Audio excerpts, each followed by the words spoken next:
इस मांगा की स्टार्टिंग तब होती है जब एक बंदा रेड बुल की कैन पीते हुए न्यूज देख रहा था और इस न्यूज में सभी को बताया जाता है कि 6 जून को एक गेम डेवलप्ड किया गया और इस गेम ने पूरी दुनिया में तबाही मचा दी है। जिन लोगों को गेम पसंद आया है वह इस गेम से अपनी नजर नहीं हटा पा रहे हैं, सभी के सभी इस गेम के आदी होते जा रहे हैं। साथ ही इस एपोक्लिप्स नाम के गेम की एक खास बात यह भी है कि यह गेम जिसने बनाया है उसके बारे में अभी बिल्कुल भी पता नहीं चल रहा है। पता नहीं यह गेम प्ले स्टोर पर किस तरीके से आया है, इसके बारे में अभी भी पता नहीं चला है। साथ ही विशेषज्ञों ने यह भी बताया है कि इसे ना खेलें वही बढ़िया होगा।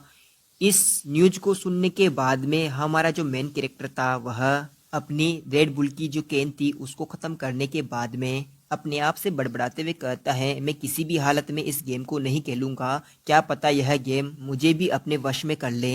ऐसा कहता हुआ हमारा जो मेन कैरेक्टर था वह अपने सोफे से खड़ा होता है, फिर अपने मुंह से हल्की सी आह निकालता है। और यह आह इसलिए निकली थी क्योंकि जैसे ही हमारा कैरेक्टर खड़ा होता है तो उसकी कमर में दर्द होता है। फिर जो हमारा मेन कैरेक्टर था वह अपने हाथ की कैन को दूर फेंकता है और अपने आप से कहता है, यह जो एक्सपर्ट बोल रहे हैं यह सच बोल रहे हैं, मुझे इस गेम को नहीं खेलना चाहिए और मुझे यहाँ पर सो जाना चाहिए। ऐसा कहता हुआ जो हमारा मेन कैरेक्टर था वह बहुत जल्द ही बहुत ही गहरी नींद में चला जाता है।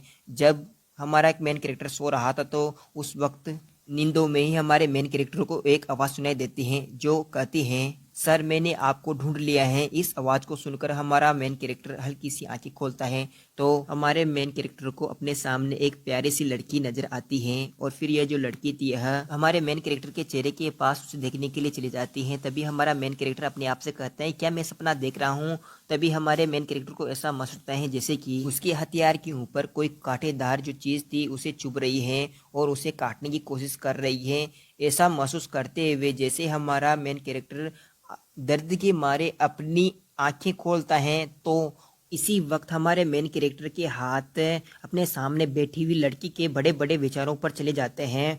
और इसी वक्त हमारे मेन कैरेक्टर को महसूस होता है जैसे कि उसने किसी सॉफ्ट सॉफ्ट चीज़ पर हाथ रख रखे हैं।